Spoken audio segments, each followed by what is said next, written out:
Welcome back to Python test driven development, guys. In the last video, we set up our development environment, our GitHub repository, and Travis CI.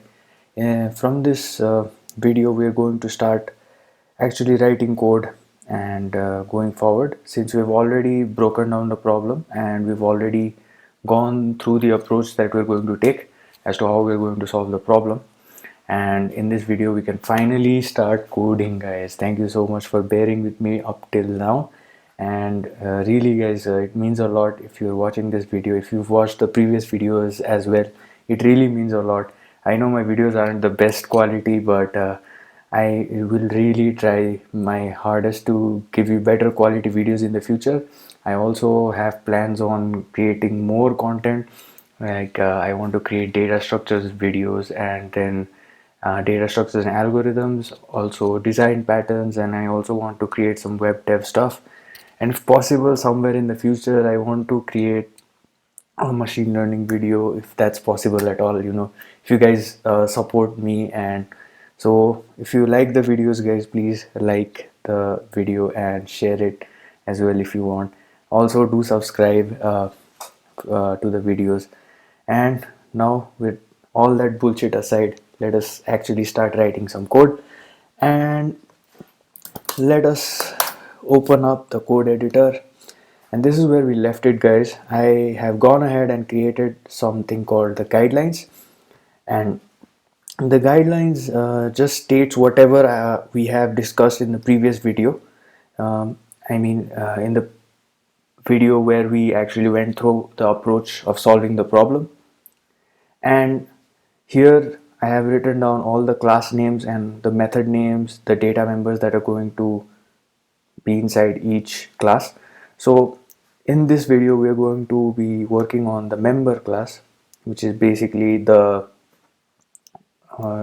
basically each member in the family tree is going to be an object of the member class. So we've already discussed what methods these members will have, and now it's time to get into the good stuff. So let us create a folder. I'm going to call it family tree. This is where all of our source code is going to live in. Usually people call it src, source. I just like to call it the project name. And now, as the title of this video says, as the title of this video describes it, man, I need to work on my English, guys.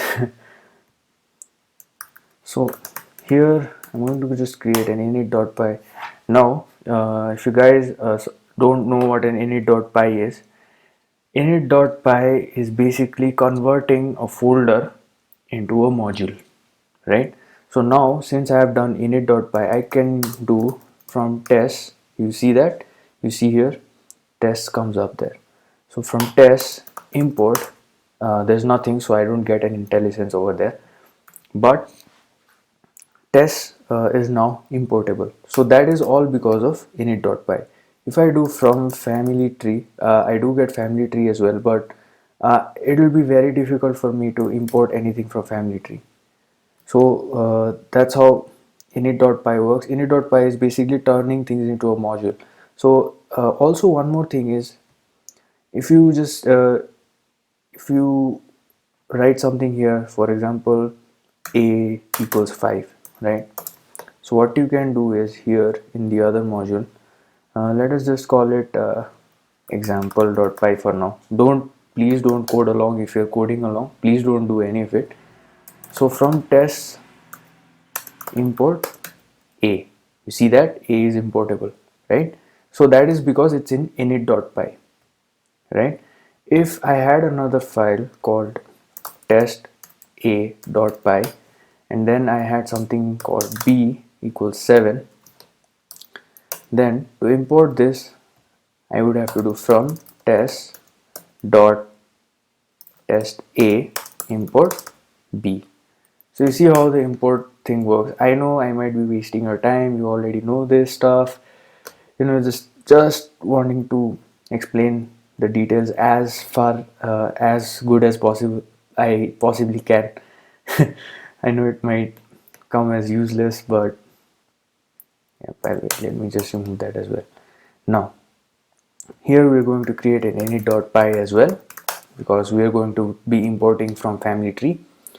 And now we are going to create two folders inside test, and the folders are going to be integration, and there will be another set of tests called unit tests, right? We are going to write unit test first, and that is where the test driven development actually happens, right? We're going to write unit test, and then we're going to write a unit, which is a method or a function, or you get the point, right? So each of them will have their own init.py. Actually, init.py is not even required for these test folders, or it's just a good, it's just, I don't know if it's a good practice. I just like to do it. It's my this obsessive compulsive disorder or something. I don't know. Maybe I have a mental illness. I don't know. But I just like doing it. So please, guys, if you, I mean, just do it, guys. It's nothing, right? You just need to create a new file. So without further to do, let me create the first test file, and I'm going to call it test family tree.py. Sorry, since we're going to be working on members in this video, so it will be test members.py. Yeah, okay, guys. Okay, let's focus over here. So you guys might, some of you might be familiar with PyTest, but if I so you, I think you already know PyTest is an external library, right? So I just want to focus here on the core Python testing library, which is unit test. It is an amazing library, guys. You guys should I mean, you already are checking it out in this video. So in this video we are going to be working with unit test. I will try and create another video on PyTest for later series like Flask, when we will be going into web development or building actual projects. We will try using PyTest for that. But for our purpose, we are going to use unit test, which is inbuilt in Python. So the library is from unit test, import test case, right? How this works is we create a test class and it inherits the test case class, which is this class over here. And what happens is once we have the test case class inherited, we get methods like self.assert equals, self.assert raises. We also get a setup um, function, setup method. By the way, if you guys didn't know the difference between functions and methods, functions are, functions. Methods are functions inside a class. Just wanting to give you that general knowledge. So let us create our first class, right? So the first class will be test member. Now you guys must be thinking, we don't even have a member class yet. Why are we writing a test for it? That, my friends, is the whole idea of test driven development. You write a test and you fail that test, and then you want to pass that test. So the first thing that we're going to do is create, okay, so let us import from family tree. Sorry guys, that must have been frustrating to watch. From family tree dot member, yeah, we're going to call it member. Oh man, import member. So we're going to create a member class, and yeah, this is where we're going to leave it at right now. I know this is showing me an error. That is all part of the process, guys. Trust me with this. And now we're going to run our test code. The test runner. So the test runner that we're going to use is unit test. So what are test runners? Test runners are basically, they're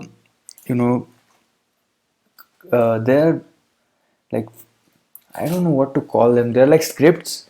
They're actually a Python script. So what they do is they detect all the tests that you've written in a certain folder.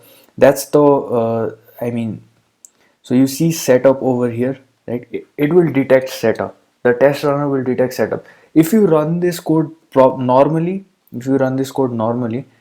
that does not mean any, I mean the normal code will not know that you're supposed to run setup before you run any other test, right? But the test runner knows how I mean the test runner knows how to do that. And since we're using unit test over here, we're going to use the unit test runner. And the thing is, unit test does not really have a separate test runner. So what it does is it has it's I mean, is it a test runner if I use it like this? Please let me know in the comments below if you guys really feel like correcting me, but I might be wrong, guys. But this is how you create a unit, I mean, this is how you use a unit test runner. So what happens is unit test library has an if main section. If you guys don't know what if main section is, I will explain it to you guys in a while when we are starting to create our file handlers and all. I will come into that, but for now just think of it as an entry point, right? So what happens is it will have an if main name equals to main section, and that gets executed when you do -m. That is what I know so far, guys. I might be totally wrong with this. Please check your facts before like you think this is true. That's just how I understand it, and that's just like how I understood what it means from the documents or whatever. I didn't really pay much attention to it, but that's how I understand it. So enough of that bullshit. What just happened? Okay. Alright guys, yeah, finally my keyboard just froze for a while, which is rare. And now it has a discover thing. So this discover, what it does is it discovers all the test classes. So all classes that have inherited test case, it discovers all the tests.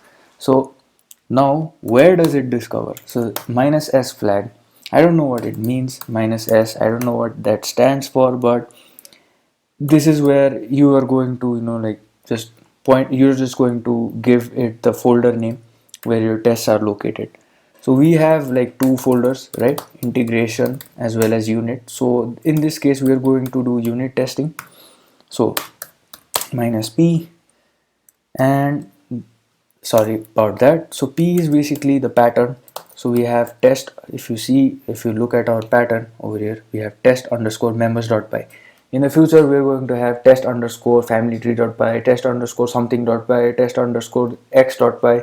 So that's why we're going to use test underscore star.py. Star is the wildcard. I think you guys already know that. And now this is how we run our tests. Let us press enter. And what the hell, oh right, start directory. So what the command line just thought I meant root. So it just looked for a root test unit, which does not exist, right? So I forgot to add the current directory symbol as well. So it's current directory, and then it goes to test, then it goes to unit. If I remove that dot, it just goes from root, so that's incorrect.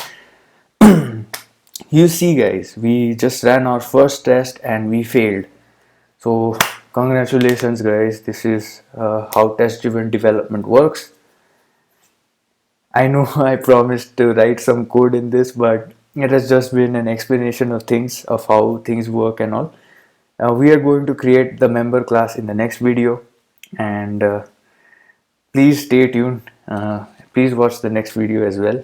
So for this one, see you guys in the next video.